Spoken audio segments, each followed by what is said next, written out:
Hello learner, welcome to this video lecture. In this video, we will discuss about principles of network applications.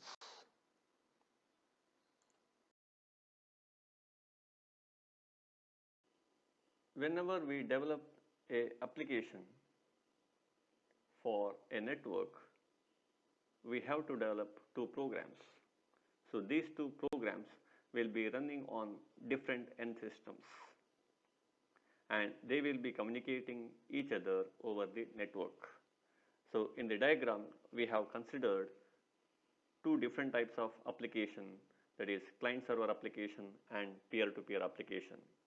If you consider client server application, we have websites. So where a client will be requesting a page or an object from the web server. So here a program will be running on a client's and another program will be running on the web server. If you take peer-to-peer application, again different programs will be running on each peers and they will be communicating over the network.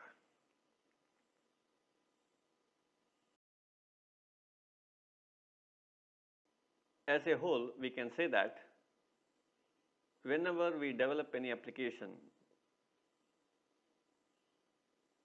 the application will be communicating each other over a application layer. So communication for a network application takes place between end systems at the application layer. So if you take up here, a system on a network will be communicating through another system over the application layer. So whenever we develop any application, we have to concentrate on application layer of the OSI model or TCP/IP model.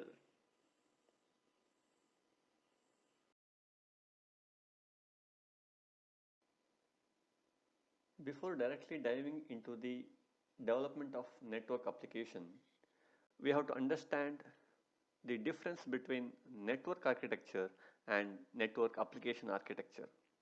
Whenever we consider network architecture, so we have one simple architecture, that is TCP/IP or internet architecture. But it is different from the network application architecture. So whenever we consider network application architecture, we have two important types, that is client server architecture and peer-to-peer architecture. The application developer can choose any of these architecture and he can design the application which will be running on the systems. The first one, client server architecture. In client server architecture, we will be having two types of systems. One is called as server, which will be servicing the request received from the clients. A server can serve more than one clients at a time. And another device is called as client, which will be requesting services from the server. This client server architecture has some characteristics, like clients cannot directly communicate with each other. So always clients can send the request to the server only. And the server will be having a fixed address which is called as IP address. The best example is whenever we access Google, whenever we request something from the Google page, so that means we are accessing or we are requesting something from the fixed IP address of a server. Some of the better known applications which works under client server architecture are web, FTP for transferring the files, telnet to access remote systems, and email. All these are the examples under client server architecture. Normally, the internet giants will not have only one server. So they will be having n number of servers which are called as data centers. because these internet giants like Google or Amazon or any other internet giants, they have to serve millions of requests per second. So that is why they normally maintain some data centers. The given link can be used to study some of the facts about Google data centers. So in the diagram we can see a client can be any device like laptop, or it can be any smartphone, or it can be any desktop computers. And these clients will be requesting some request or service from the servers. So these are the servers. So once server receives the request, the server will be responding for the clients.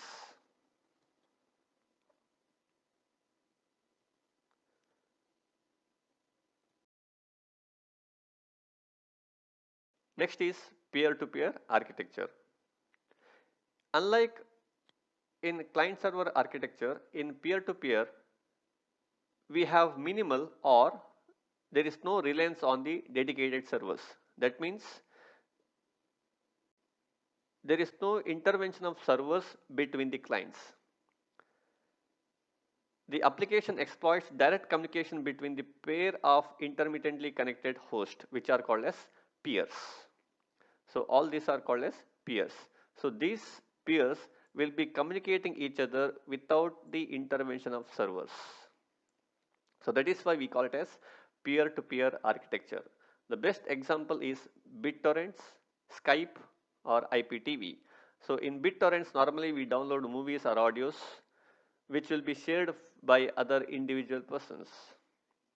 And Skype, we already know it is a video conferencing application.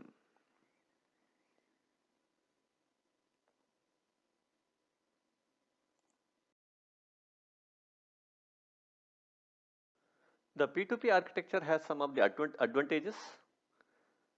One is self-scalable. A peer can add a workload to the system as well as it can also serve some of the services to the other peers. That is why the P2P architecture is self-scalable. The second one is cost-effective. Since there is no requirement of sophisticated server infrastructure and bandwidth, it is cost-effective. We have three major challenges of P2P architecture. The first one is ISP friendly. As internet service providers provide more bandwidth for downstream than upstream, normally the P2P architecture peers need to distribute files through the internet service providers. So here more load will be provided for internet service provider, and second one is security. As peers are open in nature, the peer may prone to security breaches. The third one is incentives. So here the peer need to convince with the bandwidth, processing resources, and the storage to the other peers. So we have to design some of the incentive designs.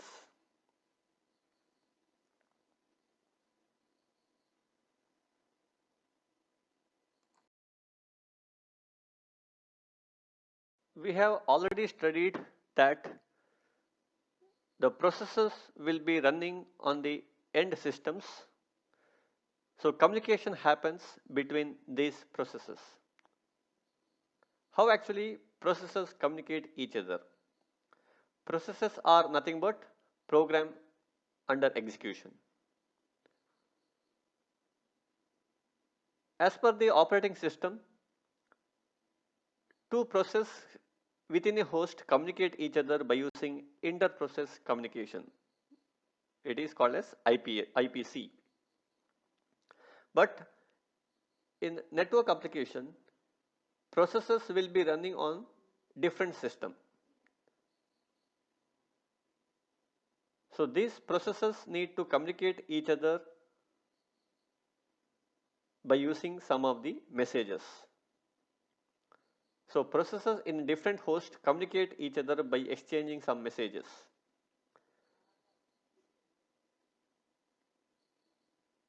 A sending process creates and sends a message into the network as shown in the below image,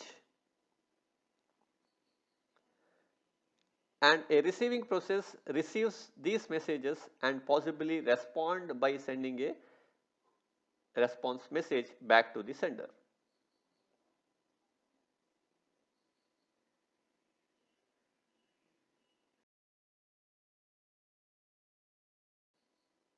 So in order to exchange messages between the processes, we have client and server process.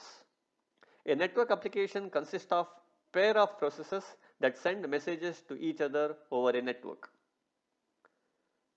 So those two processes are called as client process and server process. Client process initiates the communication by sending a request to the server, and server process will be waiting for the client for receiving the request from the client. If you consider some of the example, in web we have browser which will be running on a client system, and we have web server which will be running on the server. So here browser becomes a client process and web server becomes the server process. If you consider P2P file sharing application, the peer that is downloading becomes the client and peer that uploading the file becomes the server.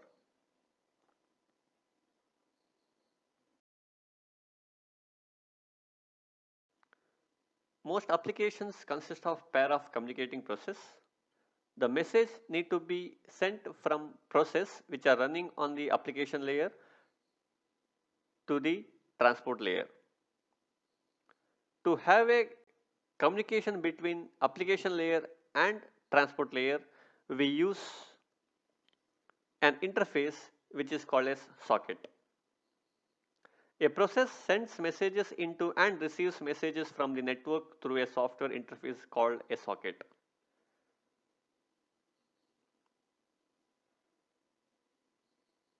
The application developer has full control over the application layer side of the socket, and the developer has minimal control over transport layer side of the socket. He has some of the control like selecting the type of protocol from the transport layer and choosing the maximum size of the segment. That is why the processes are controlled by application developer, and TCP with buffers or variables, these are controlled by operating system. The socket between application layer and the transport layer is also called as application programming interface.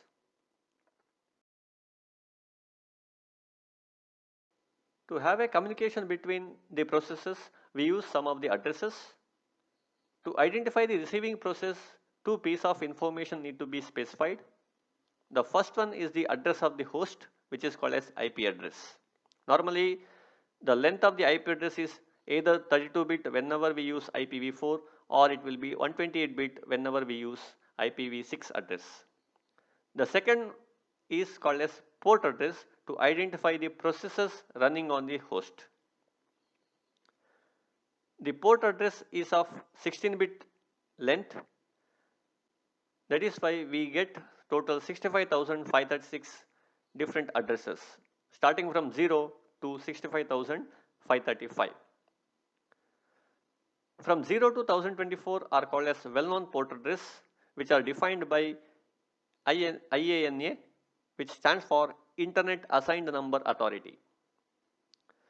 Some of the well-known port addresses which are used by some of the application layer protocols are port number 80, which is used by HTTP protocol, port number 25, which is used by FTP protocol, port number 21, which is used by FTP protocol. The combination of IP address and the port address is called as socket address.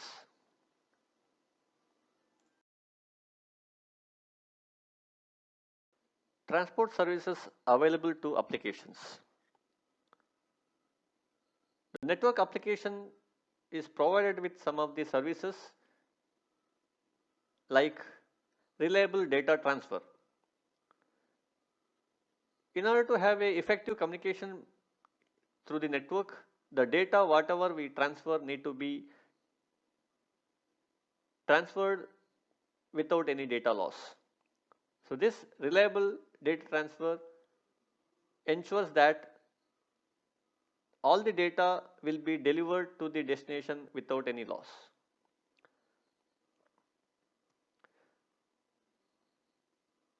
Some of the application like instant messages, email require this type of service where those application cannot tolerate with the data loss. That is why they are called as loss sensitive application. Some of the application like video streaming or audio streaming can tolerate over the data loss with some minimum loss. The second service is called as throughput. Some of the application requires some fixed throughput in order to have a effective communication. So it provides guaranteed throughput service where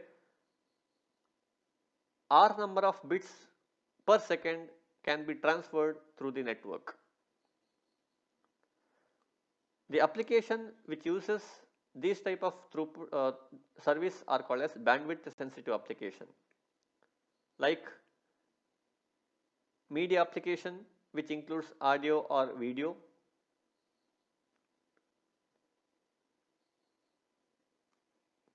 The next service provided is called as timing, where it provides the timing guarantees. Some of the real-time interactive application uses these type of services like live games streaming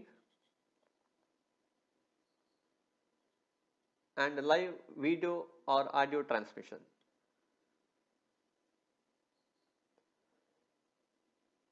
Security service. It provides confidentiality between the two processes. It maintains the data integrity and it also provides endpoint authentication.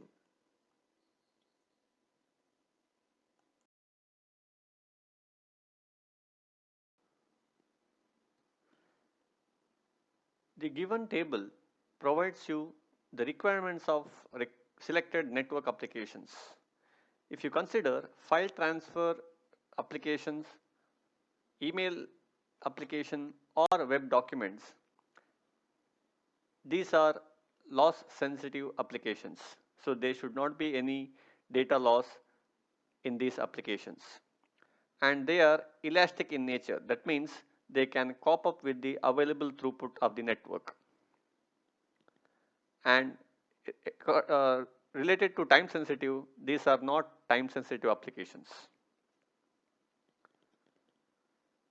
If you consider internet telephony, video conferencing, streaming stored or audio applications, these are loss tolerant. That means minimum loss of data can be tolerated and they require some fixed throughput like few kbps to 1 mbps if you consider audio, and if you consider video it must have 10 kbps to 5 kbps throughput, and even they are sometimes time sensitive. So that means the data need to be received by the receiver not more than the some seconds or milliseconds. And if you consider interactive games, again they are loss tolerant and again there must be some fixed throughput, and again it is time sensitive application. If you consider instant messaging, again there should not be any data loss, and it can cope up with any throughput, and sometimes it is time sensitive, sometimes it is not. That is depending upon the application.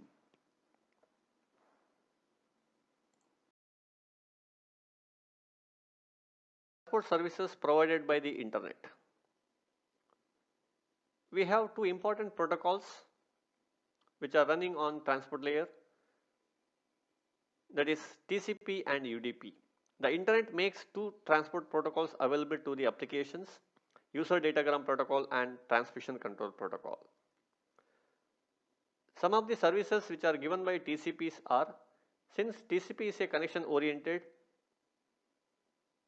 where before transferring the actual data there is a handshaking procedure, so that is why it is called as connection oriented service. Since it is a connection oriented, it provides reliable data transfer. The handshaking procedure ensures that the data will be always delivered to the destination without any data loss. And even TCP provides some of the congestion control mechanism. To provide security for the data, the TCP provides one more layer which is called as SSL layer, which is called as secure socket layer, which provides security to the data which are transferred through the TCP protocol in the transport layer. Whenever we use SSL over HTTP,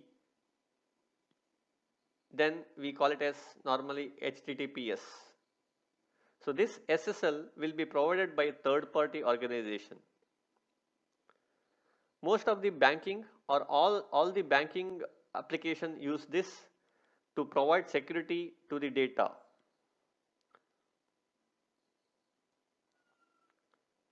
Unlike TCP, UDP does not provide more services. It is a connectionless, as there is no handshaking procedure. Since it is connectionless, it is not reliable. So it is unreliable data transfer. It just provides best effort service to transfer the data from sender to receiver. There is no congestion control mechanism. So that is why UDP is a lightweight protocol.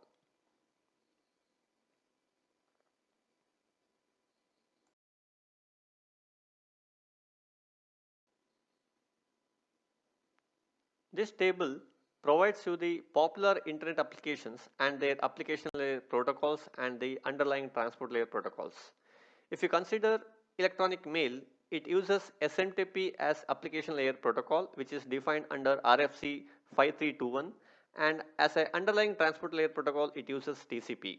If you consider remote terminal access like Telnet, it uses TCP. Web also it uses HTTP as application layer protocol and TCP as underlying transport layer protocol. And streaming multimedia also uses HTTP. The best example is YouTube, and it uses TCP protocol from the transport layer. And internet telephony, it uses SIP or RTP or some of the proprietary protocol like Skype from the application layer protocol, and sometimes it may use UDP or TCP.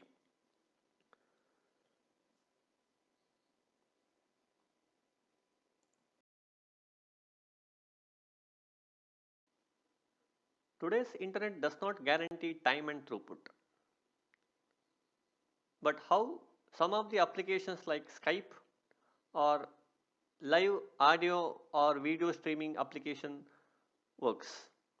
If you consider that these applications are designed so that they work fairly with the available throughput and time.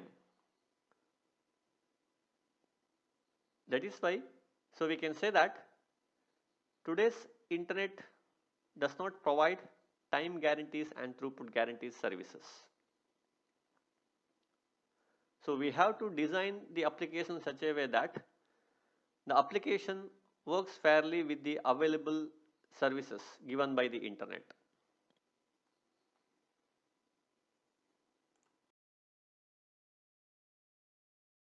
Thank you for watching. We will meet in the next video.